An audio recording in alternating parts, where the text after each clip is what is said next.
My name is Sherry Sword, and I'm the VP of Communications at the Better Business Bureau, and I am so psyched to see you all here this morning. I'm going to give you a fair warning. We are recording this session, so as I have different speakers, I'm going to be switching mics over so that we're trying to make it very easy for people to go through this process this year. If they want a refresher, they can just look at the video and get a refresher as they're putting their books together.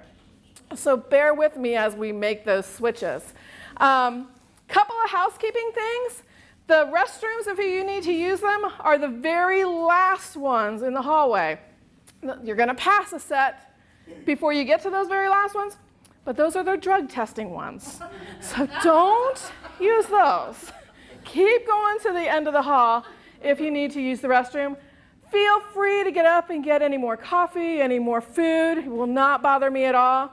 But we're going to be really relaxed and just talk this morning about the Eclipse Integrity Award process and answer all the questions that you do have about it. We are proud to be this morning at one of last year's Eclipse Integrity Award winners, which I love their logo on the wall as we walked in. So we are really excited for Barry staff and appreciate their hospitality for letting us hold the seminar here this morning. So, Tierney Chatfield from our office, she's our Director of Administrative Solutions at the BBB. She is helping me out. And then also Ken Jarosik, who is our videography and content manager. So we're glad to have him. So he's doing our video this morning. So they can also answer any questions that you have. They are my right hands and could not live without them. So what I want to do first and foremost, if you have never been to the Eclipse Integrity Award, it is one of the premier awards dinners of all time in Dayton, Ohio. We are very excited about it. So let me show you a video if you have not been there to show you just what a great big deal it is for you to be honored at. We have 550 business leaders that join us every year at Sinclair Community College. We max out the Great Hall. So we will show you that video.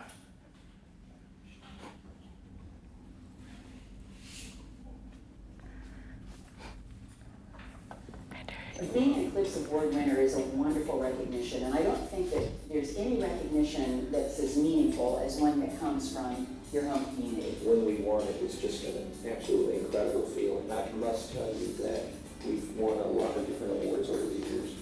We've been a very successful company for more than 20 years, but we've never, ever gotten a better compliment or a better award than the Eclipse Integrity Award. It was incredible, and that lineup that brings to the organization, that recognition, that it puts a spotlight on you and where people can go, oh my gosh, I didn't know you existed. Being nominated for this award and receiving this award is something that you'll remember forever, that this community really pays attention to. And it's more than just the fanfare and the excitement of the event. It's really about, I think, having an opportunity to convey to this community the important work that you do, and that you do it so well. We really tried hard here to do the right thing for our customers and for the community, and when we got nominated, we were all very proud, and when we won, it was a lot more emotional than what I thought. It really was at that point in time that all these people had put forth the effort to help get this award, and that we had been doing the right practices over time. Hospice of Dayton has been privileged to serve this community for 35 years and to be recognized through the Better Business Bureau as an Eclipse Integrity Award winner is one of the best things that's ever happened to us. We go to all sorts of rubber-chicken dinners all year long. We go out to the lunches, the breakfasts, etc. But the evening for the Eclipse Integrity Award, in my opinion, is the night for businesses in Dayton.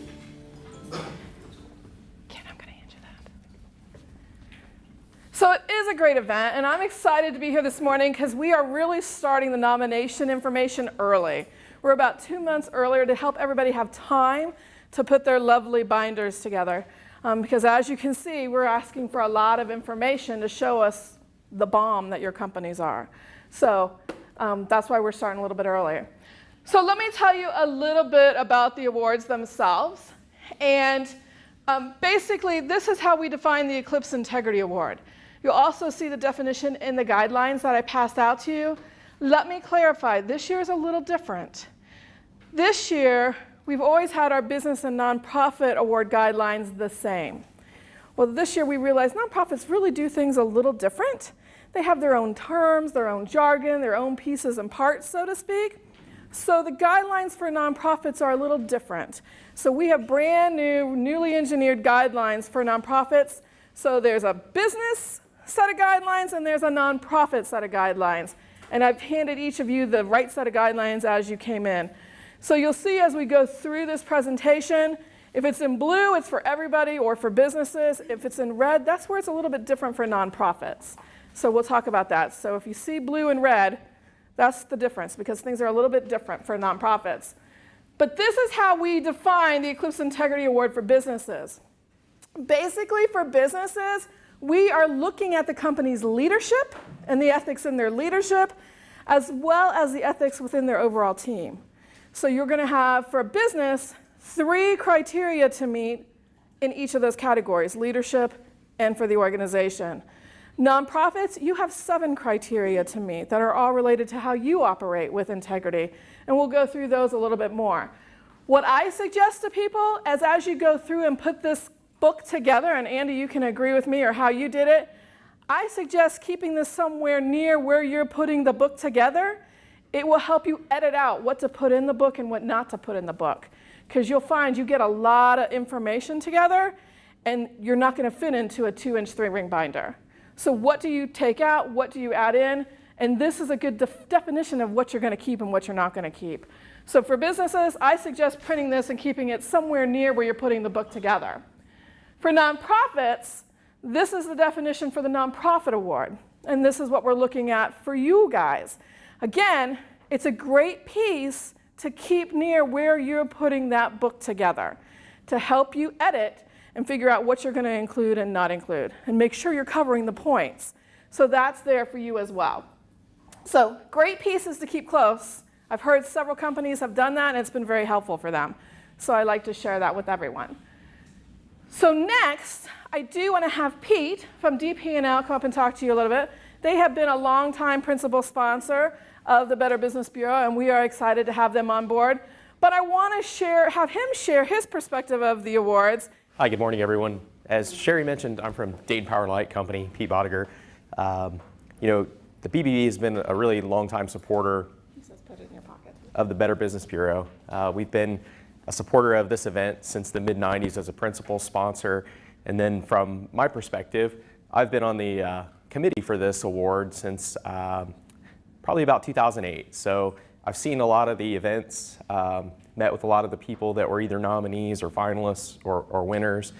And really, it's a great thing for businesses here in Dayton, and it's been an amazing thing to watch, as people are nominated and they go through this process of completing their nominations and becoming a finalist. Probably the most impactful thing I've heard people say is that as they went through this entire process of completing their nominations, that they really couldn't be everywhere and see everything that goes on in their business. Even if they're a really, really small organization, they said they really went through this process, and whether they became a finalist or became a winner, they said ultimately they learned a lot about themselves as a business. They learned about great things that they didn't know they were doing.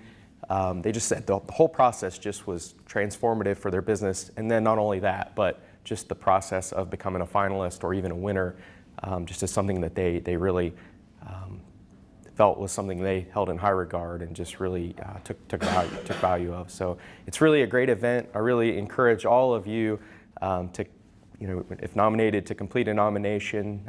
It's really something that really has the power to really become something great for your business. So with that, thanks. Thanks, Pete. We appreciate your support through the years. Thank you. Okay, so we'll talk a little bit more, and let me talk a little bit about the minimum requirements for putting together the book. These are things that you have to do to be able to submit. One is a company can't have an unsatisfactory record with the Better Business Bureau. That doesn't mean you have to be BBB accredited, but you do have to have a satisfactory record with the BBB. Good morning, how are you? The other thing is you have to have a B rating or higher. If you're not aware, the Better Business Bureau rates companies from an A+ to an F, just like in school. So you have to have a B or higher. We're saying that our award winners are the cream of the crop, so it only makes sense that we don't want anyone with a B or with a C or below. So B or higher to be able to compete. As a nonprofit, you have to meet our BBB standards for charity accountability. If you don't know if you do or not, go to the Better Business Bureau website and check out your charity report. Actually, go ahead and print it out because it has to be included in your book as well this year.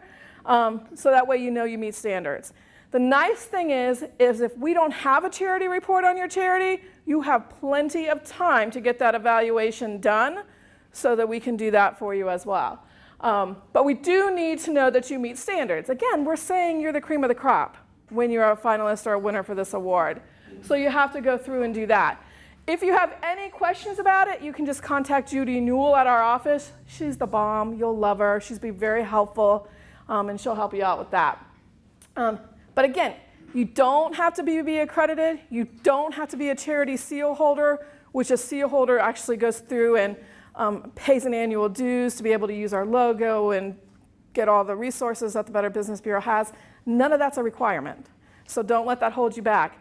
We have had winners that were BBB accredited, and we have had winners that were not BBB accredited. So there's no problem at all.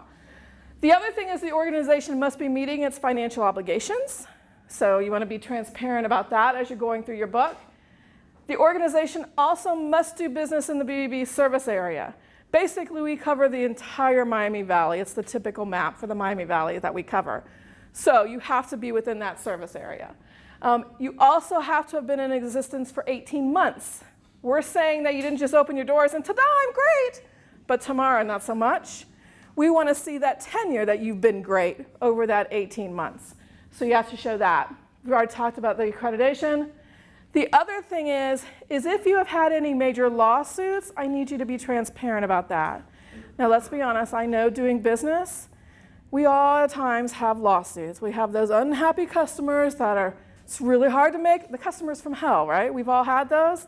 That's not what I'm talking about. I'm talking about government actions. I'm not talking about civil suits and those kinds of things. If you have a question about whether or not you should include it in your book, let me know and I'd be happy to talk to you about it. But basically, if we would report it in your business review, you should be very transparent about it in your book. Does that make sense? But we understand, we're not talking the civil suits, the unhappy customers, we all have those. It's those government actions and those types of pieces. To be eligible as a nonprofit, you have to be a 501c3 and solicit funds directly from the public. It doesn't matter what kind of nonprofit you are and the mission that you serve, you just have to be a 501c3. Not, for instance, say, we're a nonprofit at the Better Business Bureau, but we're a 501c6. We're a business trade association. We would have to compete in the business section. But if you're a 501c3, nonprofit section is where you belong. If you are a local, state, or federal government agency, you are not eligible for the award, unfortunately. And organizations that have representatives on the Eclipse Integrity Awards Committee can't compete. They all kind of have the inside track. And so they are not allowed to compete, as well as any major sponsors. So DP&L can't go for the award because they're one of our principal sponsors, or Students of Integrity sponsor can as well. And then if you have won the award within the last 5 years, you are not eligible to compete. We don't want the same company going year after year after year winning. There's so many great companies in our community. We want to shine a spotlight on those companies and give everybody that opportunity. Not see the same company winning year after. You've already shown us you're the bomb. So let's shine the spotlight on another company that's the bomb. That's my word today, I guess. The bomb. All right. Bear with me. So let's talk a little bit about putting that book together. And these are the actual books, and you are welcome to stay afterwards and take a look at them. You are gathering a lot of information for us to be able to show that you do meet integrity in our marketplace and that you are a leader with integrity. So these are the binders that you'll put together. You can also do it online, which if you're interested in doing online, Andy from Berry Staff is a great person to talk to. He put his together fabulously online, and I have a sample of his printed out if you want to take a look at it. Either way, I would suggest, and Andy, you can tell me how you can share how you did it in a little bit, putting a binder together anyway for your office, and then scanning each section and submitting it that way. Because this is a great tool you're going to find for your company. It is going to be transformational because this really becomes the Bible for your business. You'll find things that you didn't realize that you were doing so great. You'll find things that you were doing that were not so great. So it's a great self-discovery tool to go through this process for your company. I've heard that from nearly every winner that has gone through that process. So keep a copy for yourselves, because actually, honestly, once you turn in your binder, I will not give it back. So they become our property. So it's a great tool for you to have. I can tell you, Right Dunbar one, they bring it out every time they have any potential donors coming into the office to show people what they're doing. Other winners, when new employees start, they go through the book to show them what their companies are all about, because it's your company in a nutshell. So it's a great tool to keep handy to be able to share and use year after year. So what you'll do with your book is you will have a completed entry form, which should be at the very front of your book. And that is actually in the nonprofit guidelines that I've passed out for you, or the business guidelines that I've passed out to you. That should be at the very front of your book. That's the first thing that I'm going to look for. Actually, it's going to be the only thing I'm going to look for myself, because I do not judge in any way, shape, or form. So this should be the first thing that you include in your book. It can be in that front pocket or in that very first sleeve, and you can do it that way, so it's right there, easy for me to grab. The other thing is you will have a 2-page summary at the very front of your book that's talking and sharing your story. That's your opportunity to be a storyteller and tell us why you are deserving of the award and all the great things that you're doing. So you'll include that, and then you'll have a tab for each of the criteria that are in the guidelines. Businesses, you'll have 6 tabs. Nonprofits, you'll have 7 tabs. And just label them so we know what the judges know what they're looking for. So that's what you're going to put together. Basically, you're going to explain why you are deserving of the Eclipse Integrity Awards, and you're going to spotlight your best practices, whether you're a nonprofit or whether you're a business. So you'll show those there. The other thing is you're going to show how you're committed to the standards of excellence, and there are some great ways we'll talk about in a little bit that you can do that. Nonprofits, you're going to show how you're making an impact in our marketplace. And there's a lot of different ways that you'll be able to do that, and we'll talk about those a little bit. Here's the very cool thing, and I encourage you to do it. If you want to come in and look at these binders at length, to do some brainstorming, to get some great ideas, to think about, well, how did other people do this? You can schedule time for me to come into the office, and I'll set you up in a conference room, and you can have these binders in front of you to peruse through and look at for as long as you want. I won't make copies for you, but you can go through and take a look at them at length and see, well, this is how they did their summary. This is what they covered. I never thought about putting that in my book, and you'll have that opportunity to do so. I know Andy and Nicole both did it when they were going through that process. I encourage you to do it. I think it's pretty helpful. Just call me, and I'll set you up. I'll have coffee. I'll have water, whatever you need to make you comfortable. But come on in, but just give me a call ahead of time so I make sure we have a conference room for you, so that you are not disturbed and ready to go through those books. Your entries can be submitted online, which again, I'm going to tell you, Andy's the pro at it. He really did it well, so hit him up if you're thinking about submitting online. Andy, will you wave so I keep talking about you? Talk to Andy. He'll help you out with that. You can submit by mail. You can drop it off to our office, but they are due on March 1st at 4 o'clock, not 4:01, not 4:02. And remember, in March, we could have a snowstorm. Remember, we're in downtown Dayton. Parking can be an issue. So just plan well. The website is not up and running yet completely with all the revisions. Ken's going to have that lovely chore here over the next week now that we've got all the guidelines finalized. So the website is not up to date yet, but it will be very shortly, so you can do that. But all the guidelines are in your hands. So you can start, like I said, we're starting about 2 months earlier than we normally do. The other thing, what you're going to do is you're going to have your criteria, and this is where you're going to put your evidence in the book behind those tabs. It's going to be your mission statements, your value statements. Let me just say to you, when you look at this book, don't panic. I'm not asking you to go through and create new things, create new pieces for your business. It's all pieces you already have. You already have your mission statements. You already have your strategic plan. You already have those handbooks that you share with your employees.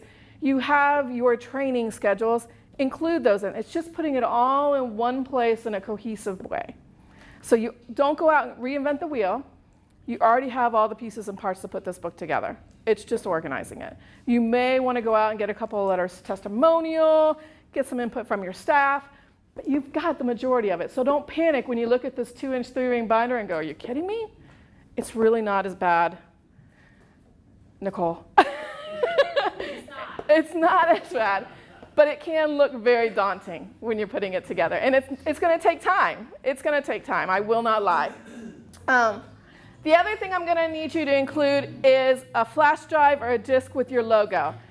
Once I call you and say, congratulations, you're a finalist, I'm going to start using your logo right off the bat. So instead of going back to you and say, could you send me your logo, I asked for it to be included in the book so I can start using it right off the bat. And again, like I mentioned earlier, make a copy for yourself because I will not give it back. It becomes the property of the Better Business Bureau so that when you win, I can bring it to these events and show everyone how to put a great book together. So there you go. You're all going to be winners, right? So that's there. Okay, so let's talk a little bit about the guidelines. And this is going to be a little bit abbreviated because I have a whole bunch of information in your packets. And I'd rather have you hear from Nicole and Andy than me stand up here in front of you and talk forever because they really can share their strategic way they put their books together. So for businesses, let's go through that first. And I mentioned that the businesses books are divided into 2 sections, basically. You have a leadership section, which has 3 tabs underneath it. You have an organization section that has 3 tabs underneath it. So the first 3 things we're going to talk about are under your leadership section. And one is where you're going to talk about your leadership's commitment to ethical practices. That's not necessarily just your CEO or your president or your owner. It can be your entire leadership team. You define how you want to use that leadership. But what you're going to do is you're going to include samples of how they demonstrate this trait. So when we say leadership commitment to ethical practices, this is what we're looking for. This is the definition that we're looking for. Some samples of things that you can put into your book are, for instance, your leadership's code of ethics. And maybe a statement from your leadership about why these ethics are important to them and why they want the company to embrace them. It's going to be a statement of your commitment to ethical business practices, why they're important. The other thing is some great things to put in there are examples of some tough decisions that are painful when you make them, but in the long run, they're a great thing to do. I mean, we've all had those decisions that they're painful when you make them. I know at one time we had, for something that we were doing, we had a sponsor who gave us quite a good deal of money. But over the years, and after talking to this individual over the years, just was not meeting our expectations as a sponsor. It became a platform more so than being about the program itself that they were supporting. And after multiple conversations, we actually went to that sponsor and said, I'm sorry, but we're not going to ask you to be a sponsor again this year, and here's the reasons why. Now, that broke my heart.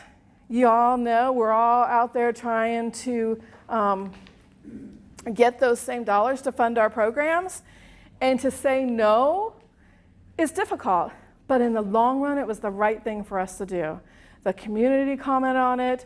The constituents were happy with that decision. But as a business, it was a tough decision to make right off the bat. So those are the kind of tough decisions that are hard, but they're the right thing to do. And in the long run, it was the right thing for us as an organization. So include those stories. As you're putting this book together, think of yourself as being a storyteller. And this is why your business is the bomb. Okay? Second category you're going to look at is your communication of the ethical practices and how your leadership does that. And so some samples of the things that you can put in your book for that way are copies of some sections of your handbook that address the ethics in your organization. If you're putting your whole handbook in, let me also tell you, as you're putting your book together, put it together from your judge's eyes. The judges get about 40 of these books that they have to go through and read. Make sure that they don't have to hunt and peck and understand why you are including what you're including in your book. Use tabs, use underlining, use highlights, use those little arrow stickers, whatever you want to do, but make it very clear as to why you're including what you're including in the book, and make it very easy for them to understand. So as you're doing it, put it together from your judge's eyes. What I've heard a lot of organizations do is once they get their first draft of the book together, they go to someone outside of their organization to look at the book to see if they get it and they understand it, if it's in terms everyone can understand. Are they missing something? Go to a past winner and have them look at it and see if they can offer you any great feedback to help you refine and revise that book. So that will help as well. Also show examples of how you recognize and identify ethical behavior in your organization. And then there are many organizations these days that have an ethics officer or an ombudsman. Share their job descriptions and what they do and what their role is within your organization. So those are just a couple ideas. Now let me say, these samples I'm sharing with you, they're not requirements. And you're going to see in your folders, I have a list. What I have done is I have gone through all the books and said, okay, what are some common pieces that people are including in their books to help you with your brainstorming on what to include and what not to include?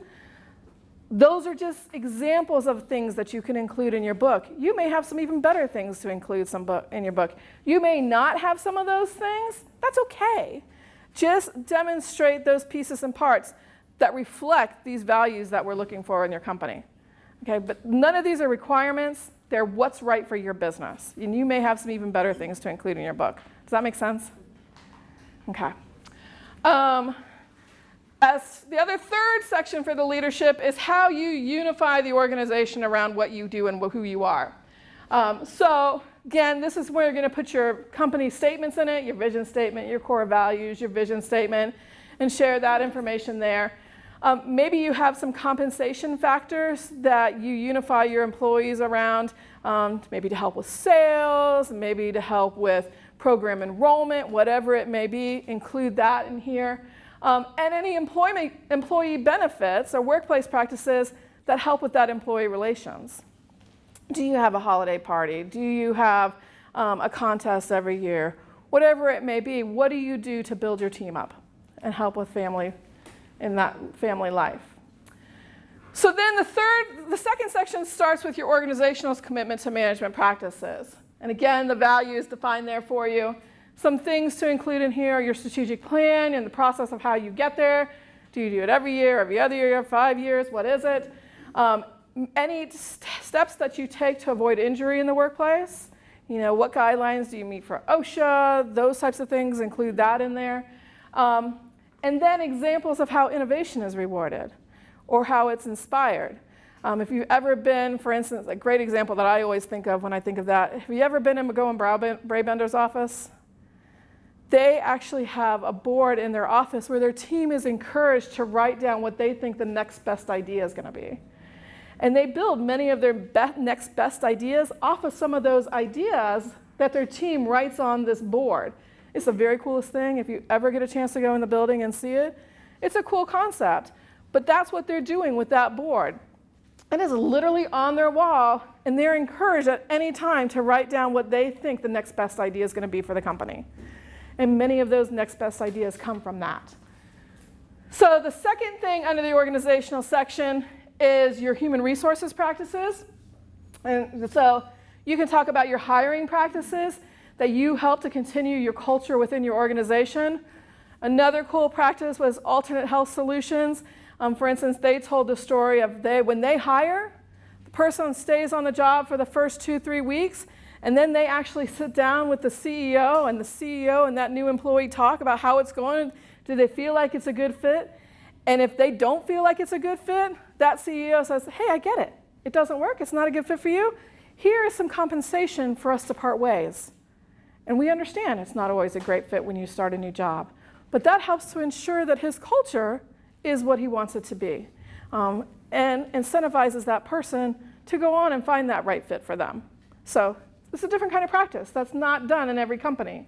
So you can share those kinds of things. Any unique systems for training that you have to keep your staff up to date, and any professional development opportunities that you offer to your staff. I know a lot of companies these days do offer mentoring for their employees. Those types of things. Include those stories here and show that. And then the last thing is your commitment to the community. And this is where you're going to show where you've shined and really done some great things in the community. Whether it is showing that you've met some industry benchmarks, you've got those certifications for your business, you've gone green, whatever it may be, show those certifications here. Actually go through and show some awards, the recognition that you've gotten from the community, and share that. The other thing is this is where you can include your testimonial letters, those complimentary letters. And one thing that I've always been surprised to see in books is companies that include letters of testimonial from their competitors. Now, how cool is that when a competitor will write a testimonial for your award entry and to include it in your book? That says a lot. But we all work with our competitors. We all do things with our competitors. But I've seen many times where there's letters from their competitors in their books. So it's a very cool feature for your book. And then talk about how you encourage your staff to spend time in the community giving back. You can talk about those things. At the BBB, we have a program called BBB Gives Back. And quarterly, we do something for some organization in the community. We just got done doing a supply drive for St. Vincent de Paul's. Super easy. Put a box in the workroom, and we gathered toiletries for the homeless. Those are the kinds of stories that you can share in this section. Any questions on the business part? Okay. Again, I can't say enough. Those are just examples. Come up with your own materials, your own evidence. Got some more ideas on the sheet for you in your folders, but it's just to help you start that brainstorming process of what to include. All right, nonprofits. Here we go with you. You're a little different this year, and you have 7 categories. If you've already started your book, no worries. Same pieces and parts are in play. They just may go under different tabs, okay? So one thing you're going to do is you're going to show that you have excellence in programs. Of course you do, right? Yes.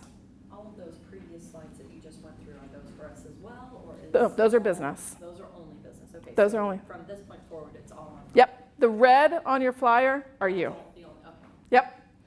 On your flyer, on the PowerPoint presentation. So this is where you can show your mission and vision statements. It's going to be where you can share your annual report. Again, highlight what you want them to see. Another thing you can do as well is include a 2-minute video presentation on a flash drive showing who you are, what your programs are, and the impact that you're making on the community. Just suggestions, not requirements. The second tab is going to be about your fiscal stewardship, and of course we want to see that with our area nonprofits that are there using our money wisely. So you can show your most recent audited financial statements, your most recent 990, description of how you've used your major programs and donor funds, and your current budget. Just some ideas. There are some more ideas in those nonprofit guidelines that I've handed out to you as well, so you can share that. You're also going to show how you operate with integrity. And again, how we define that is there for you as well. Talk about actions taken by your organization that were above and beyond the call of duty. Not a bad thing for businesses as well. But those are some great stories that you can tell, and that's where your storytelling comes into play. For instance, Rumpke did a great job of this when they went through and won the award. They went through and they surveyed their staff to say, tell me about things where you've gone above and beyond. The management didn't even know about it at the time. Didn't even know. 2 stories that they found out as they went through this process. Again, it's a self-discovery process. There was one of their drivers was out on a route, and there was a lady at her trash cans crying, sobbing, pouring through her trash. That driver stopped, found out that she had lost her diamond ring in the trash. He stopped on his route, which is of course not on his job description, above and beyond, and went through her trash with her and found that diamond ring. Did they create a raving fan? You betcha. What a great story to include in your integrity binder. Great story. Another story they had that they did not know about is one of the drivers was out on a route and there was a medical emergency on the side of the road. That driver stopped, helped with that medical emergency, lended aid until the paramedics were able to get there. Again, not in his job description, not something he had to do, threw him off his route, but it was the right thing to do, and they created that raving fan. So great stories to share. So businesses and nonprofits, it's a great story to tell. And you will likely find out some things you don't know because your employees do it because that's natural and they don't necessarily tell you about it. So it's kind of fun stories to find out. Samples of feedback from your constituents, whether it's donors, board members, volunteers, whatever it may be. Any news coverage that you've gotten, share that information here. The other thing is your ethical leadership. So include, for instance, bios for your leadership team to show why they are the best at what they are and why you have them in the positions that they are in. A listing of any training that they go through you can share there. And also a board orientation and the outline that they have as you bring them on board, so you can share that there as well. So those are examples. You're also going to show how you build a strong team as a nonprofit. And so some things that you can include there is how innovation is rewarded and encouraged. Again, it's that whole McGowan Braybounder story, those types of things. How your hiring practices, again, are ensuring that character. There's a lot of overlap, but all good things. And the professional development you can share as well. Communication transparency is also a feature of an organization with integrity. So this is what you're going to show is how you communicate to your constituents, share your newsletter, share your email blasts, those types of pieces. Samples of the media outreach that you've done in any promotional materials, your brochures, your flyers, whatever they may be. And then your annual report or details about your annual meeting if you hold an annual meeting, and share that. Last one for nonprofits is you're going to show those collaborations and partnerships. You know, we are great in this town, which is one of the things I love about Dayton, is we're good at collaborating and partnering and building on each other's strengths. Instead of having 7 different organizations serving the same need, we join forces and do it combined and share our strengths with each other, which is a great thing about our community. So talk about those things. Show a listing of the organizations that you do partner with or you collaborate with and what you do within those collaborations. Describe them and how they make both organizations stronger, why it's a win-win for both. And then any recognition that you've gotten for any community service projects that you've had. Another great idea as you go through this process is send emails out to your team members and ask them what boards and committees they serve on. You're going to find out that they are really talking you up in the community. And they're involved in a lot more than you realize they're involved in. Their church groups, their Little League coaching, all these things that they're doing. Get that list from your employees and share that in the book. Because you bet you when they're sitting on those committees and those boards, they're talking up your companies. If they're not, they should be. Because I will tell you, I talk BBB wherever I go. I am BBB queen. I talk about it in my church committees. I talk about it in my boards that I sit on. I talk about it in the committees that I serve on. They're doing the same things for your organizations. They are spreading your net wider. So talk about that because they're a reflection of you no matter what they're doing on or off the clock. So share those stories. Okay, any questions about those? I talked a long time, I know. Feel free to ask me any questions. Have I lost y'all? Okay, so all this you can put together in your binder, which is a great tool. But you can also submit online, and we're going to get that up and running in the next week or two for you, so you can do that. But I can walk you through how it basically looks. You're going to go on our website, and it's bbbeclipse.org, and you're going to come to a page that looks like this with our lovely CEO's face right there front and center for you. And what you're going to do is you're going to say you want to enter your business or charity. And you click on that, and it's going to take you to this page. And it's going to talk about everything that we just talked about. It's going to talk about everything that you see in those guidelines that I passed out to you when you came in. There will be links at the bottom of that page for you to click and start submitting your book and entering those things. Again, I would suggest that you submit each criteria as one PDF. So put it together on what you want it to be, submit it as one PDF. For instance, I printed out Andy's book yesterday. Criteria 1 is one PDF. Criteria 2 was one PDF, and you'll submit it that way. So you'll click on that link, and it'll take you where you can start submitting things. And so you'll start submitting each of the fields and going through that route and entering that information.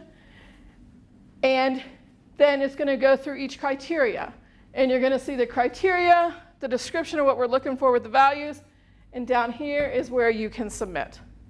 You can upload those documents that you're getting. And you'll do that 6, 7 times, whatever it may be. You can upload your logo this way as well. Your entry form is on here as well. So you can submit it that way. Any questions about the online submission? Video can be uploaded there too? Yep. Yep. If you have any problems, last year was our guinea pig year. Well, no, it was 2 years. 2 years. If you have any problems, because Andy was working on it early, call me, and we'll work it out. But if any problems, hopefully we have all those bugs worked out, call me, because we'll get it submitted one way or the other. Absolutely. Any other questions? Okay, well, so let me say this. Don't do it alone. Don't have one team member with this whole thing on their job, because they will hate me by the time March 1st comes around. They will be cursing my name in their sleep. They will not want to see me walking in the grocery store. Don't do it alone. It is a big job, and it's nice to have a couple of eyes on it and different perspectives on it and what to include and what not to include. Form a staff committee. Get key people from each part of your organization to sit on that committee to help put things together. Hire an intern. What a great thing for an intern to do for your organization. And when you win, they're rock stars on their resumes when they can show that they put that book together for you. There are lots of schools in our area. We're very fortunate with our education system. Reach out to see if an intern can't help you out with it. Andy Macy from the food bank put their book together as an intern. Now he's actually working for the food bank. So think about an intern, or rally volunteers for help. Look at your board members. Look at those people that are passionate about what you're doing. Spouses, teenagers in your lives, ask them to help you put it together as well. But rally help, because I still want to be speaking next spring. I would love to see you all and see you in the store and have you smile at me instead of grimace and walk the other way. So do rally help. You'll be happier. So it's very, very doable. And I congratulate you all for being here today, because you have 6 months to put this together. There are companies that are going to decide in February that they're going to go for it, and they only have a few weeks to put it together. They've won. There's some that have won, but you have given yourself some grace by being here today. And don't continue to put it off. You're here today. Keep that ball in motion and keep doing it. I have a sample guideline for you time-wise on how you can make this happen. So you're going to do this, right? You're all going to do it. Nod your heads. Yes, Sherry, the book's on the way, right? Yep. Thank you. Thank you. What you're going to do is today you're going to go back to your office and you're going to ask your leadership to draft a letter to your team saying, hey, we're doing this. So-and-so's working on it, and I would really appreciate if you would lend your support to them if they come to you asking for material. So send it out and ask for that help. Let them know you're going for it. I've heard what a lot of companies do is they put boxes in common areas labeled for each of the criteria and tell staff over the course of the next few months to throw pieces and parts that they feel are applicable to that criteria. So then all you have to do is start sorting it out and see what's been included, what you still need to go after. So I've also heard companies recently, because we're getting more tech savvy, right? They do intranet folders, and they put it in their groups folders on the business internet and have them put it into the folders, and then you have it there digitally as well. But let them start feeding you information. They may think of things that you've not even thought of, and then you just have to sort through and figure out what you want to include and not include. So you do that today. Over the next week, rally that help. Figure out who your team's going to be to help you put this together so you're not having it all on your shoulders. Then in October, you're going to start reaching out to some things that you may not have in the office. So reach out to ask your team members for letters about why they love to work there. Why are they passionate about your mission? So ask your team members, why do they come to work every day? Why do they keep coming in? Is it for the coffee? Is it because they love what they're doing there? What is the mission? But ask them to write those intercompany letters for you. The other thing is ask for stories about how they've gone above and beyond. And ask them to share those stories with you as well. Those are some cool things to find out about your company. Awesome things to find out. Give them a timeline, give them a deadline, because y'all know how we all are. We wait till the last minute. So give a timeline that you're waiting for it to come in. Then in November, reach out again and go through and ask those constituents of yours for those letters of support. Those letters saying, well, we really feel that this organization is deserving of the Eclipse Integrity Awards, and here's why. It can be your vendors, it can be your partners, it can be your volunteers, your board members, whoever it is, those competitors, and include those letters. And this is the time to rally that support. Again, give them that deadline, because we all like to wait till the last minute. I'm right there with them. Also send an email out to your staff asking for that list of where they're serving that you may not even know about. You'll find some pretty cool things out about your team, because they do it just to do it, and they don't necessarily tell you everything they're doing. But they're talking about you, and they're building up your business and spreading your net even further. December, this is when you're going to start putting that book together. And you're going to start going through those boxes and those folders and figuring out what you have and what you still need to get. So in December, go through, and for businesses, start putting your ethical leadership sections together, those 3 sections. Nonprofits, work on your first 3 sections. Start fine-tuning and figuring out what you need. January, businesses go after those next 3 sections. Nonprofits go after the next 4 sections and start fine-tuning and getting those pieces and parts together. Then what you'll do in February is you'll start to write your summaries and your introductions. You can do an introduction for each of your sections. Be a storyteller. Again, put it together from your judge's eyes. Use bullets, use highlights, use color. Make it stand out. You don't have to go out and hire a graphic designer. You do not, please do not feel that pressure to do that.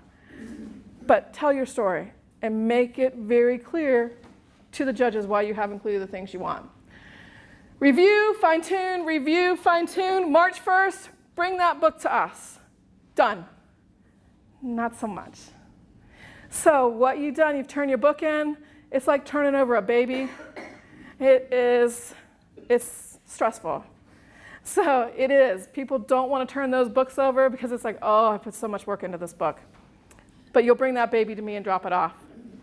The very next day, start planning your site visit, because all finalists will have a site visit. And start planning right away, because what happens is the judges tell me one day who their finalists are, and I'm going to call you and say in 2 or 3 days, I'm coming at this time on this day to come do a site visit. There's very little warning.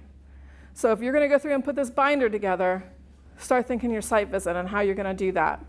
So let me tell you a little bit about your site visit. If you are named a finalist, I'm going to call and I'm going to say, congratulations, you're a finalist, and I'm coming on at 9 o'clock. I will have 3 judges come to your place, 2 to 3 judges come to your place, and it's your job in 30 minutes to show them that what's in your book is in place in your day-to-day actions. So this is kind of where we say, put your money where your mouth is. So you've shown us in writing that you do all these great things, show it to me. And you have 30 minutes to do this. The judges are told if you're not done in 30 minutes, they are to leave, in fairness to all the other finalists. So time it down to the second. Know who's going to speak, what they're to cover, and how long they have to do it. There's many companies that practice it so that they know within their 30 minutes. But time it. Know who's going to talk and who's going to do it. You can do it however you want to do that site visit. You can do tours, you can do PowerPoint presentations, you can have key constituents come in and talk for you. Have a board member come in and talk, have a volunteer come in and talk, have a customer come in and talk, have a vendor come in and talk about how great it is to work for you. But that is your time to toot your horn and show why you are deserving of this award. But again, be prepared, tell your story. They are not coming in to ask you questions. I've had organizations that have made that mistake, and the judges come in and they just sit and wait. What's your question? They're not going to do that. You have to tell your story. Time it out, and you tell them what you want them to know in that 30 minutes. Okay? Just be prepared. That's all I can say to you. Because literally, they will be doing site visits primarily on the 4th. And I will call you and say, congratulations, the judge will be there at 4 o'clock on the 4th. Congratulations, the judges will be there at 3 o'clock on the 4th. Make sure your leadership or whoever you want to be presenting for you at that event are available that day. Have them put it on their calendars now. I've had cases where I've called a company owner, a couple of times it's happened, and said, congratulations, you're a finalist. We're coming for your site visits on site. He's like, I'm going to be in Florida. I'm like, well, I'm sorry, this is the day we're coming. It's in fairness to all the other finalists. This is the day we're coming. He flew home to do the site visit and flew back. It's happened on several different occasions, so mark their calendars now so they're there and they're aware of it. It's really in fairness to all the finalists that someone doesn't have more time than another. It's just fair and keeping the integrity of the program. It's not trying to be mean or unfair. It's really a matter of fairness. So keep that in mind. I will be calling people on the 29th and 30th to let them know. I try to reach everybody on the 29th, but we all know how our schedules are, and it's hard to get everybody on that 29th. I leave a lot of messages on the 29th, so I may not be connecting with you until the 30th when we actually finally connect, because we're all running around to meetings, what have you, so we may not actually make. But if you get a call from me on the 29th, chances are that's what I'm calling about, okay? Next thing is, you don't have to listen to me anymore. Yes, I see a hand in the back. I have a quick question. On some of the events that we're going to talk about, Yes. how far back can we go? Like, You can go back as far as you want. And it's good to show your tenure for the things that you are doing. So I would keep a lot of it recent, but there's nothing wrong with going back and showing the tenure that you've been showing your integrity and what you've been doing for years.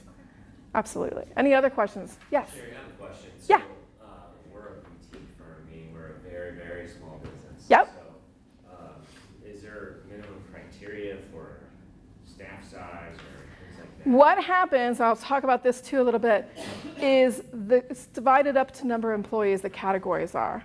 We'll have 4 business winners, and they will be divided up by employee size. So you'll be competing with like-sized businesses.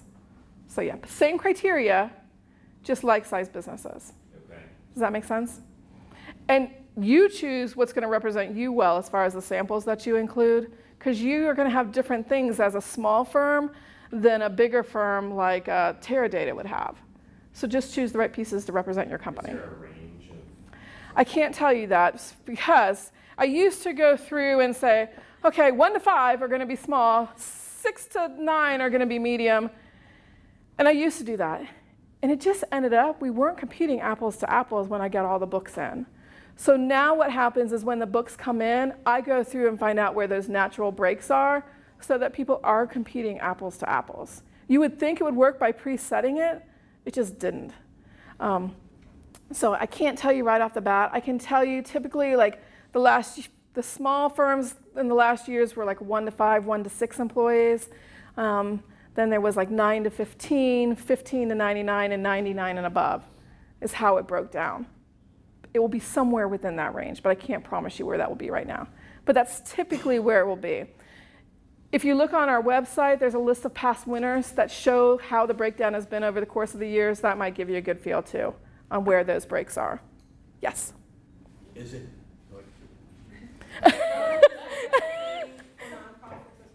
It is. It's by employee size. We will have 2 categories for nonprofits. If we get a lot of nonprofits, I may have 3. We've had 3 2 years ago because we had so many nonprofits, but we went back down to 2 categories for the last 2 years.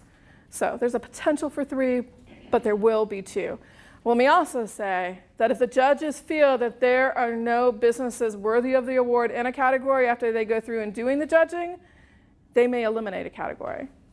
And that has happened in the past, where they just didn't feel any of the books were worthy. I'll tell you, there's one company that submits every year. I don't know why they do. I'm not sure they're not reading the instructions or what they're doing. They're not coming. I don't know why they go through the effort, because they are not meeting the criteria.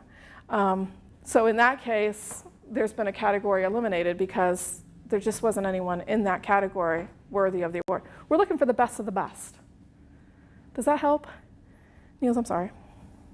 What was your question? My question, is it common knowledge who the judges are? No, it is not. They will be community leaders. You will know them likely when they come to your business. But it could not be my biggest competitor. It should not be, no. What I do is when I meet with the judges, I ask for their conflicts of interest. And they are to tell me what their conflicts of interest are. Many of them have been doing this for many years, many years. One of my judges, I don't ever remember him not doing it. But I do ask them for their conflict of interest. What boards do they sit on? Which ones are they involved in? Where there might be a problem? So they should tell me that if that's the case. Thank you, that answers that. Thank you. Absolutely. Any other great questions? Any other questions? Well, now I have some great people to share their stories. And Andy, I think you are the first lucky winner. This is Andy from Barry Staff. And they were actually our first online submission winner. How are we? Good morning. It's great to be here with you guys.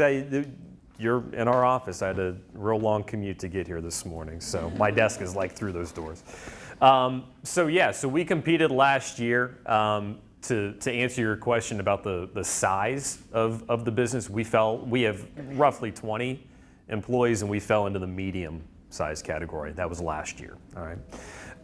So the process is massive with many layers and steps, many emails that will be sent to your employees, your folks on your staff.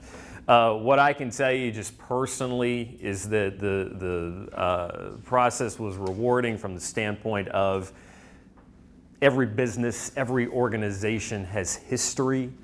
And when we are in the midst of the day-to-day and the go, sometimes we forget about the history within our own organizations. And this process was really instrumental in sort of bringing that history kind of back to life and reminding folks of the road that we had come down.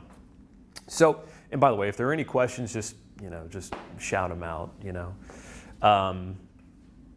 won't be a problem. So, the book itself, all right? How did we put together the book itself? And we did do a book. We submitted online, but we also did a book. And really, as I was putting it together, I was putting a book together.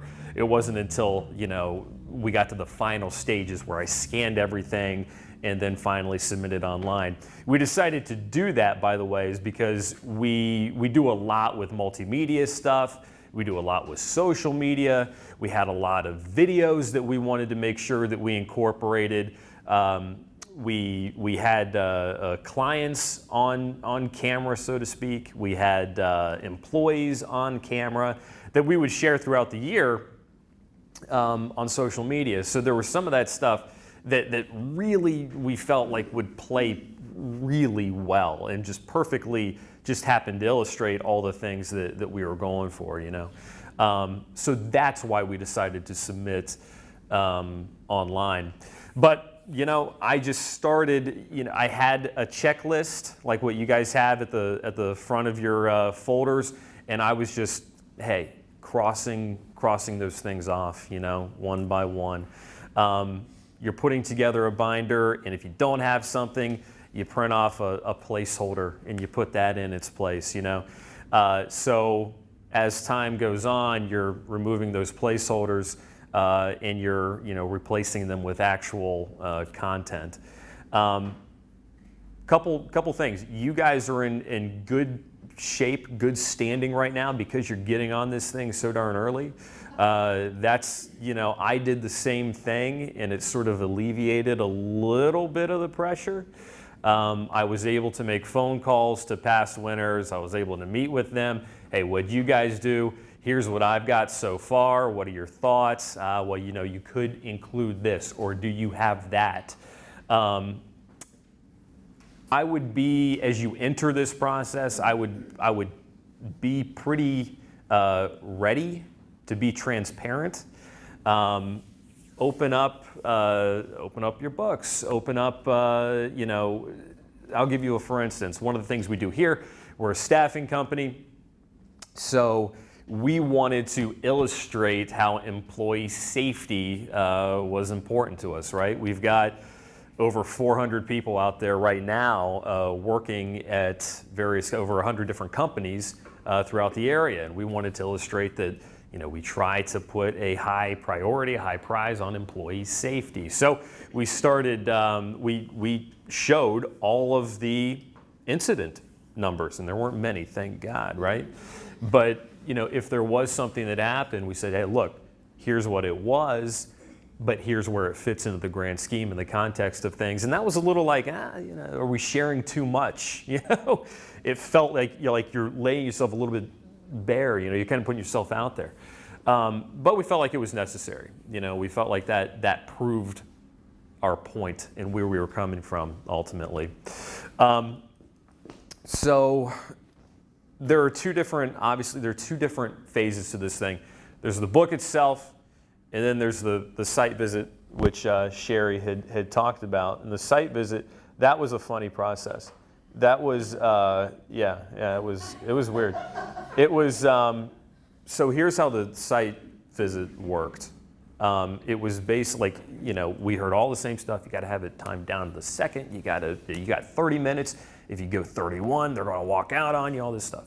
So we were like very cognizant of the fact that we needed to be within that half-hour time frame, So we submitted this book. It's a hell of a lot of work, and we finally got a chance to exhale, and then we got to start planning for the site visit. So the folks come in, and let me back up. So we have to get ready, right down to the minute, and it was basically my boss and I, and we're not like the most like, we're just not the kind of guys that would do this, So my boss and I basically walked through the entire process just ourselves, right? And there was like a little bit of role playing, like, okay, you be the judge and I'll do the talking. And it was like, okay, hey, how you doing? Like down to the handshake, And we're doing this all like in the middle of the office, and people were looking at us like, what the heck are you doing? And we probably did that, no joke, maybe probably between 8 or 10 times, where we took a half hour. Hey, do you got a half hour? Yeah, let's do it. All right. Hey, how you doing? I'm Andy. Welcome to Barry's staff. And you feel very, very goofy doing it, but it helped out at the time. And we were tweaking up until the morning of the site visit. In fact, we had like this big kind of, spiel about the addition that we're doing onto the site and what we do for employees and this, big picnic area and, oh, hey, we got a grill, all this stuff. And we just kind of said, we don't need it, So like literally about 20 minutes before these judges showed up, we said, yeah, we don't need that. And we're glad we did, because we ended up going a little bit over. The judges can throw you curveballs, that's what I'll tell you too. We weren't really expecting them to say much, but they did, right? So we're kind of like walking through the office, and I've got my spiel, and we're talking about it, and I'm feeling pretty good, like I'm watching my watch, and we're doing okay. And then they start asking our employees questions. And I'm thinking, well, hold on, that's they don't get speaking roles, and they just so happen to ask like the chatty Cathy in the office, and I'm thinking like, oh, geez. So I said, oh man, we're gonna have to cut Teresa off, but so they will kind of throw you some curveballs. For the site visit, it was obviously, I had a role, my boss had a role. The founder of the company had a role. We had a company that we work with. Their president came in and spoke for a few minutes. Then we had, it was quite powerful. We had an employee that we hired that we put to work for a company here in the area that was previously homeless. She didn't have anywhere to live, and partly because of the job that we gave her, a few months later she had an apartment, and she had amenities, and she had a full wardrobe and that type of thing. So no joke, a few months before she was spending a lot of time in her car with her dog, a little Jack Russell. And so she was very transparent. She was very open about her situation, how far she'd come, and that type of thing. And that really helped sort of illustrate why we do what we do. So that process was fascinating, just top to bottom. And when you combine the two, putting together the book and the site visit itself, it's just, I think Sherry hit the nail on the head, where it's just this sense of self-discovery, that is really quite powerful when you take a step back and when it's finally all done and you say, wow, this is something. Yeah. So I'm from a smaller company about the same size as your company. Yeah. And I'm trying to envision how you ask for help, and how, did you have a committee? So that's a great question. Yeah, I was the one tasked with putting this together, and really not long after I sat through the same meeting that you guys are sitting through right now, I sent an email to our staff and said, heads up, I'm going to be bugging you, here's what I'll be looking for over the next few months. You don't have to worry about it right now, but I'm just giving you fair warning that I'm going to come knocking, all right? And so, yeah, they all were in the loop from at a pretty early point that I was going to start asking them for bits of information. And please do that, by the way. One of the things I found out was that when you ask your employees to tell their story, you find out that these folks, they're pretty good writers, they're pretty articulate. I didn't know you felt that way, and all this stuff. I remember I got a submission about I asked one of our employees, Charity, I say, Charity, I really need something to sort of talks about why you decided to get into this business. Can you give me just give me 4 paragraphs or whatever about this, and be honest, don't be afraid, don't hold back.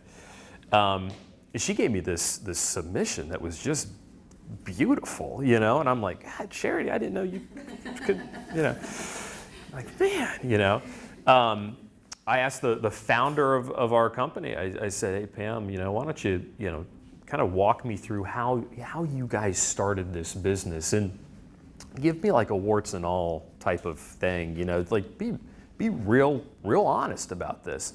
And her submission, almost made a few people in the office cry.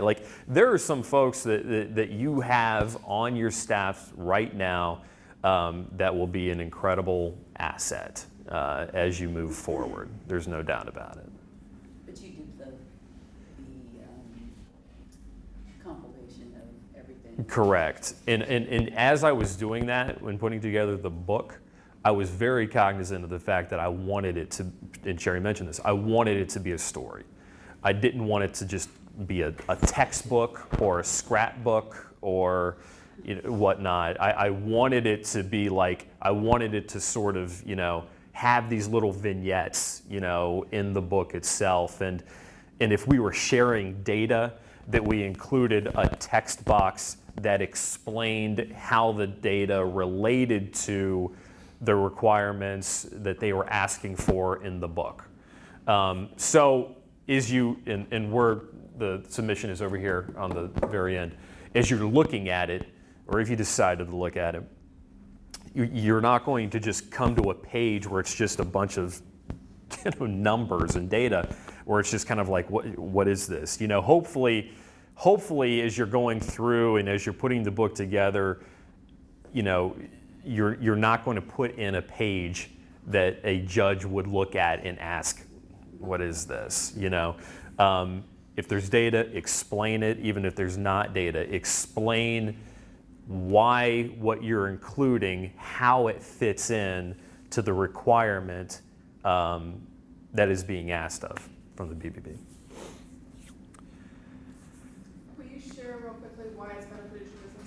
Yeah, so we interact with the community in a couple of different ways. One, we look for employees to put to work, but we also work with different businesses to seal up partnerships that we can then supply employees to. So the night of the ceremony, we do I guess what I'm trying to say is we do a lot of B2B sort of marketing. And the night of the ceremony was great because you're sitting in this beautiful hall with nothing but other prominent business leaders, right? So if you, particularly if you find that you operate in a B2B type of capacity and you are being awarded and honored in front of other prominent business members, and you are doing so and you essentially have their undivided attention, you know, that's tremendously powerful. And we are now using, and we just won, you know, last year, but we also use that as sort of a form of just showing our credentials. You know, I mean, we've got the seal up here right behind me. We've got it out in the lobby where you walk in, and so it just sort of we understand that the B2B logo is practically universal, and we use it to sort of help us establish our credentials and to underscore our credibility. And you know, I think there's a lot of that recognizability when people see it, and when people are familiar with what the BBB does. There's a level of trust, and once they see that we are hooked up with them, and not only hooked up with them, but we were honored, you know, by them, I think that goes a long way in explaining the type of business that we are. Thank you. Yeah. Any other questions for me? Anything else, guys? I know he is a great resource for you. I'm going to offer you up. Call Yeah, him, please. email him. Please. He's a great resource. He's very helpful. So Yeah. feel free to reach out to him. Thank you. Absolutely. Whoever, gentleman in the white shirt with the blue tie, what's your name? Brian. I sat in that chair when I came to this presentation. So I'm telling you, that chair has a little bit of PTSD for me, I'm not gonna lie. I unfortunately only had 7 weeks to put our binder together. So you guys are here at the right time. So good for you to be here in the room now. You got plenty of time. It's overwhelming, it feels, but you can do it. Just a little bit about who we are and really why we chose to go through this process. Kind of give you a bigger story. Echoing You is a program that I co-founded here in Dayton in 2012. And it is a program that serves young adults with disabilities ages 18 to 30 years old, that we focus highly on skill development, getting them connected to employers, volunteering, community service. But Echoing You is actually a part of Echoing Hills Village. And Echoing Hills Village is the reason why I submitted the binder. Strategically, this year, 2017, is Echoing Hills' 50th birthday. So the problem that we faced here in the Dayton area is that everyone knew Echoing You, but no one knew Echoing Hills. And so the reason I decided to nominate ourselves and then go forth with the submission was I wanted people to start knowing Echoing Hills. At this seminar last year, I actually met Steve and Sandy Geib from Agape for Youth. And we had similar problems, which was they're an 18-year-old company who no one knew them unless they needed foster care services.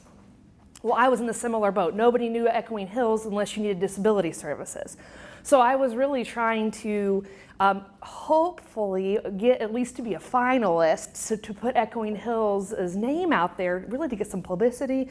As a nonprofit, it's hard to get your name out there, and especially connected to such a reputable organization as BBB. So the process began with the nomination form, and I turned it in, and I thought I was done. And then there's these seminars that you come and learn how to put a binder together, and I'm like, a what? There's a binder involved? Limit it to a 3-inch. Oh, limit it to a 3-inch binder. Got it. So I knew I had a struggle because for like the first week and a half, I just didn't really know how to start. And the reason why was because I knew I had to connect it to Echoing Hills, but yet bring it down to Echoing You in Dayton. So how did Echoing Hills, so if you have an organization that has multiple tiers or like a house of brands, be sure to note that. I didn't want to belabor or talk about Echoing Hills' 50-year heritage and spend a lot of my binder there, but I had to get the story in. And as Andy said, like you have to get the story in. And it needed to be something that could easily, someone that didn't know us could take our complicated system and make it simple to understand and process. So, I started off with Echoing Hills, and here's our 50-year heritage and our founder and who we are and what we're doing in the state of Ohio. And then how does Echoing Hills' policies and procedures and ethics translate into Echoing You? How does Echoing You live that out? So I had to kind of start one and then connect it to the other.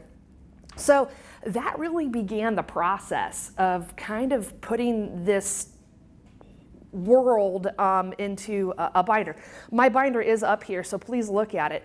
The way that I'm a very visual person. I like Sherry said, how do you expect judges to read 40 of these? And if like, there's a page that doesn't make sense, or there's not explanation, you can't afford to do that.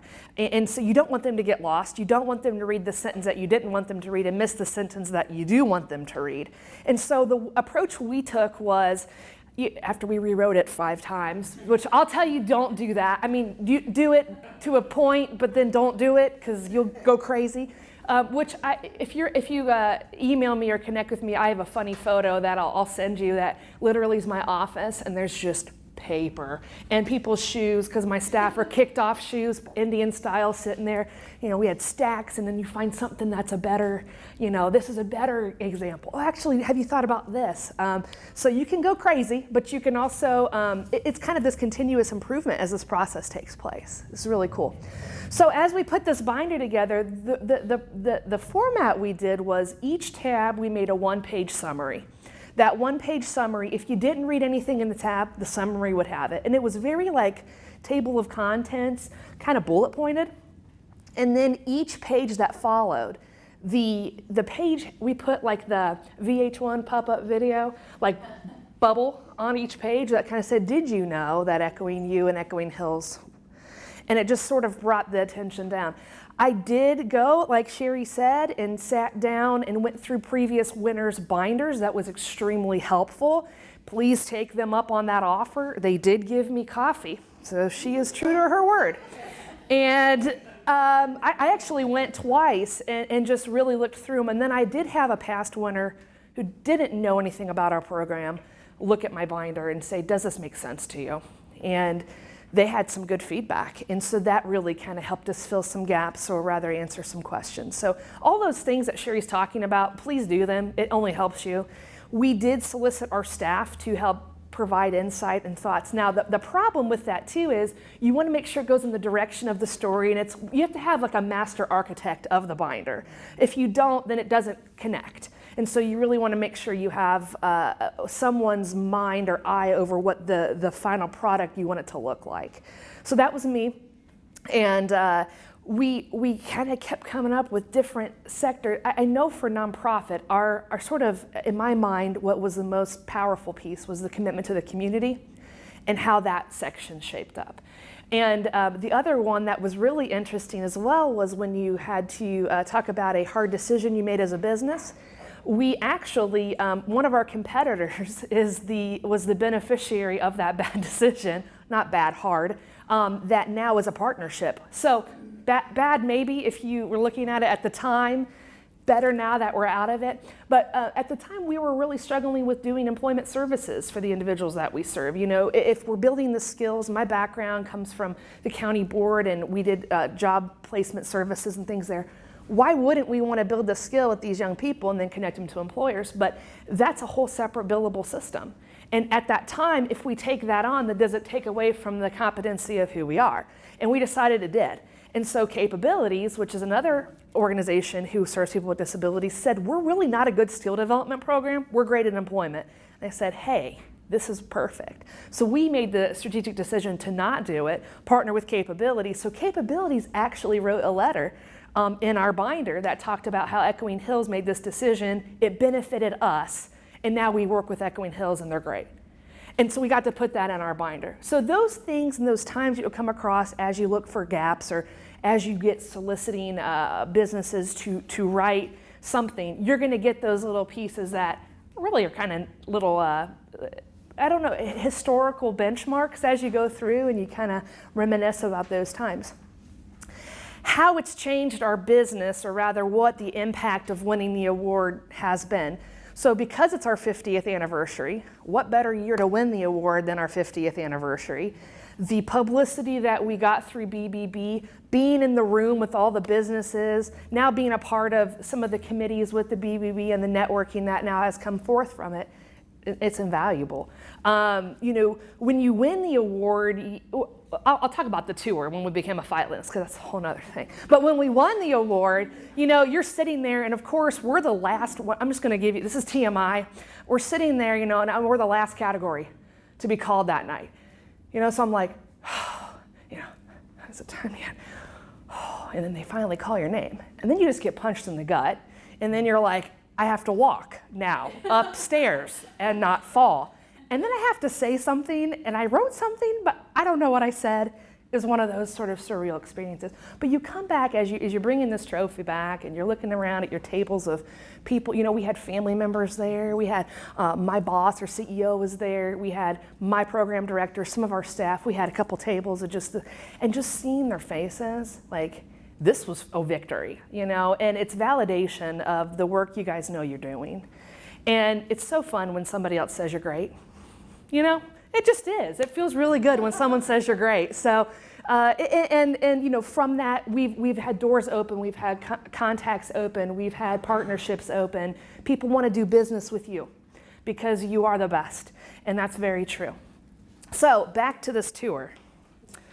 We get told, by the way, Sherry said as a note that you want to make sure that today you send an email out. Send the email out today to who needs to be at the tour as well, and knock off those 2 days, because in our situation, our founder, Cordell Brown, who started Echoing Hills in 1967, lives in Warsaw, Ohio. My boss, Buddy Bush, also lives in Warsaw, Newark, Ohio. So I had to make sure that they could both be there. Since Echoing Hills, doing business as Echoing You, was mentioned, and that was the whole process, I wanted to have that represented on our tour. It'd be very easy for someone to walk into Echoing You, and us and our staff did it.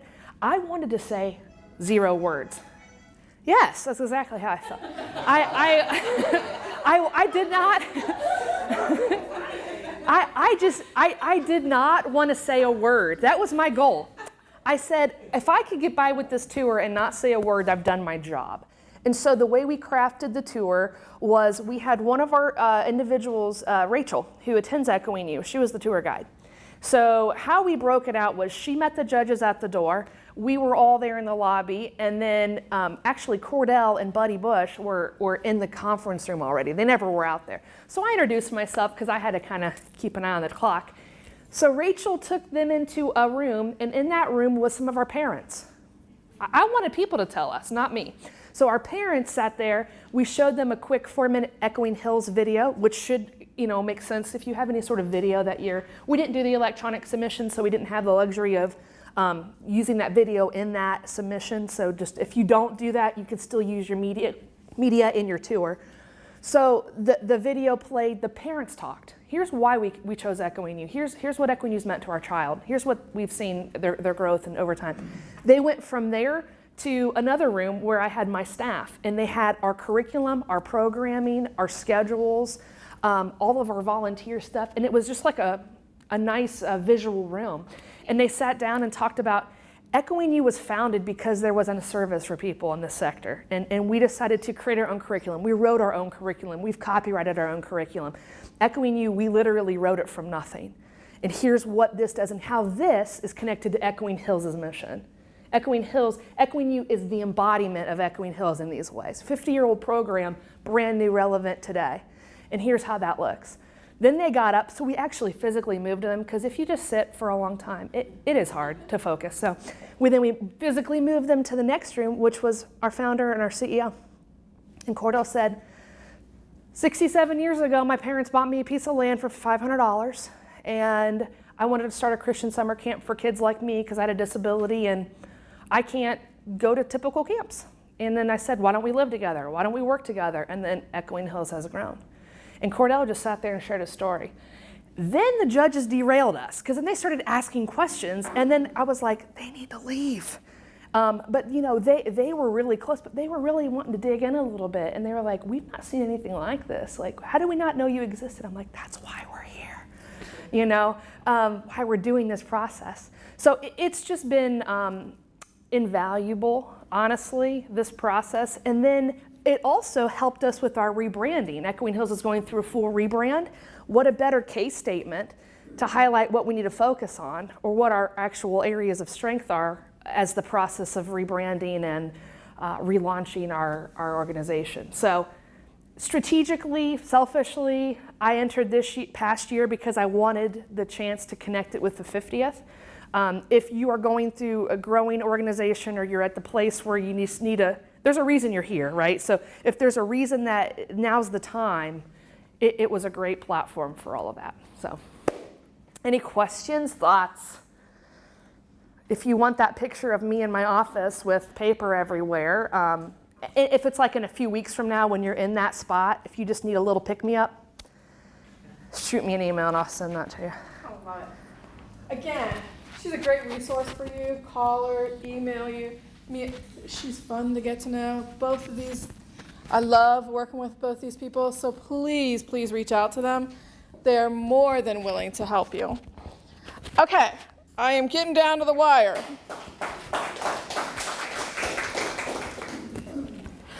Okay, so just wrapping up. We talked about the categories. These are the categories for the awards, how it's going to be broken down. I can't give you specifics. You can look on the website at the past winners, and you'll see how it's been in the past. You'll see where they used to be set, and you'll see where it's changed, and that we do vary a little bit in the size categories. So these are the categories. It's based on full-time employees, not part-time, not volunteers. You don't have to count those towards your count. Next, don't forget, the award binder is due to us by March 1st at 4 o'clock. Not 4:01, not 4:02, not 4:03. Important to remember, we're in Dayton. March, it can rain, it can snow, we can have ice storms, all kinds of things can happen, so plan that. We are also in downtown Dayton. Parking can be an issue. And, excuse me, keep in mind, we are creatures of habit and we wait till the last minute. People will be rushing in the door to drop off their books. Sandy Guide from Agape from Youth tells a story where they were running late, and Steve drove her downtown, dropped her off at the door of our building while he went to go find a parking space. She's running into our building. Somebody else with their binder in their hand is holding the door open for them. They're running to the elevator and coming in our office to drop it off. So it's crunch, and everybody comes at the last minute. So keep that in mind. I will take them on February 1st if you're really ahead of the game. I will take them on, February 28th this year. So, but 4 o'clock is the deadline. So keep it in mind. Judging, let me just talk about that really quickly. Entries are reviewed by a panel of judges. I have 9 to 12 judges that are broken up into teams to look at the binders. They are community leaders. I will not tell you in advance who they are. You will probably recognize one or two of them when you come to your business. They are passionate about what they do. You would not believe the passion that they have about this judging. If they think they've heard something about you, but it's not in your book, they will go to the internet and they will look it up and find it out about you. There have been some pretty heated moments in the judging process. And I am not involved in the judging at all. So let me also say, don't worry about dropping your book off with a lot of pomp and circumstance. I don't judge. I don't look at it. There was one year, there was a company that was dropping off their book, and they came with an ice sculpture and a full spread for my team. I'm like, we don't judge. We do nothing. But we eat. Thank you. They did eat it. There is no pomp and circumstance needed, so save your energy into putting it towards your site visit. And let me also say for your site visit, don't worry about having goodies for them, tchotchkes, whatever. They want you to spend that 30 minutes talking about your business. Okay, so no pomp and circumstance needed in that regard. They will visit just the finalists, not everybody that enters, just the finalists, and you'll get that phone call from me. The other thing I want you to know is that the judges' decisions are final. So don't call me the day after the finalists are announced and say, I cannot believe that you named this company a finalist, they suck. I get that phone call every year. Every year. I assure you, my judges do their due diligence, and they are passionate. There was a year when I had a group of judges and they were trying to figure out the winners in the room, and there were two ladies that one wanted this person to be the winner and one wanted this person to be the winner. They came out once to me and said, we can't decide, you have to decide. I said, I'm sorry, y'all need to go back in and figure it out. I cannot be a part of that decision.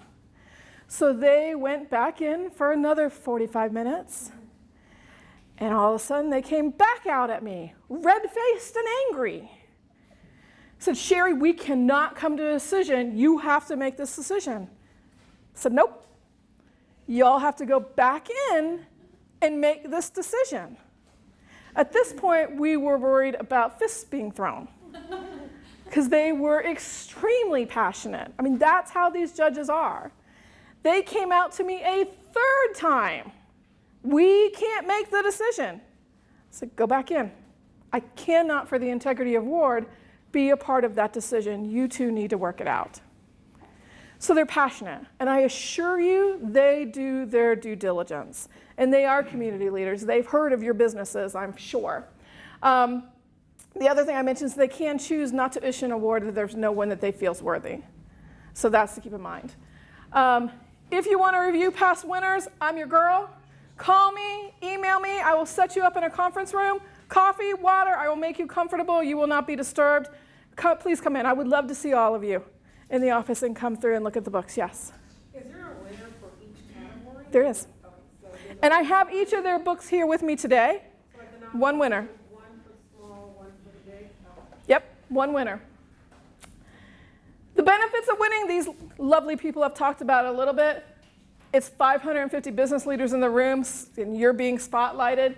You get a lovely crystal award. You can actually see it in the window here at Barry staff that you get to share with everyone and display. The sense of pride of your accomplishment, hey, there's nothing better than somebody complimenting on your integrity. If there is nothing I want to compliment on more, it would be my integrity. So it's a great thing to say about your business. Your employees' pride will be over the top. It's a very exciting thing that they know that they're being recognized for all they do day in, day out. We will promote the heck out of you with the media exposure. We want everybody to see you shine. I will tell you the day after the awards, there is a fly sheet in the Dayton Daily News honoring our finalists and our winners. We have a night at the Dragons where we recognize you, all kinds of fun stuff, and you get to promote it yourself. So you can use that logo in everything you do, on your business cards, on your trucks, on your walls. You can use it everywhere. You will see Grunder Landscaping with it on his truck. McAfee has it on his truck. It's a great thing to be able to promote and share with everyone in regards to that. Otherwise, I'm wishing you all the best of luck. You all are winners. Go for it and let this be your year to shine. Please call me anytime. My business card is in there. Feel free to reach out to these guys. Ask me any questions. Stay and look at the binders. But thank you all for taking time out of your day. Thanks, Sherry. Uh-huh.